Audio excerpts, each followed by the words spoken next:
नमस्कार मंडळी, माझं नाव आदित्य कांसे. स्वागत करतो आपल्या चॅनलच्या एका नवीन व्हिडिओमध्ये. मंडळींनो, मागची व्हिडिओ तुम्ही बघितलात गिरगाव चौपाटीवरील गणपती बाप्पांच्या विसर्जनाची. आणि आजची जी व्हिडिओ आहे ना, तर ती आहे असलप्याच्या राजाचे विसर्जन मिरवणुकीची. तर व्हिडिओ ही कालच काढलेली आहे, पण विषय काय झाला माहिती आहे काय, इंट्रो वगैरे काढता आला नाही, कारण काल गिरगावला गेलेलो आणि त्यानंतर जसं आलो ना तसं डायरेक्ट असलप्याच्या राजाला गेलो.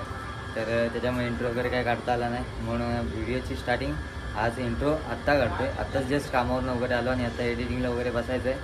तर असं चला जास्त वेळ नाही घेता आजच्या व्हिडिओवर सुरुवात करूया. आणि असलप्याच्या राजाची व्हिडिओ जरा लेट येत आहे, तर त्यासाठी माफी मागतो आणि आत्ताची व्हिडिओ एन्जॉय करा. असलप्याचा राजा निघालेला आहे विसर्जन सोहळ्यासाठी. बघा इकडे बाहेर निघाला आहे असलप्याचा राजा. तर चला आता तुम्हाला दर्शन घडवतो आणि त्यानंतरला बँजो वगैरे आहे ना, तर ते दाखवतो, वादन वगैरे. आणि चला विसर्जन मिळवून तुम्हाला दाखवतो.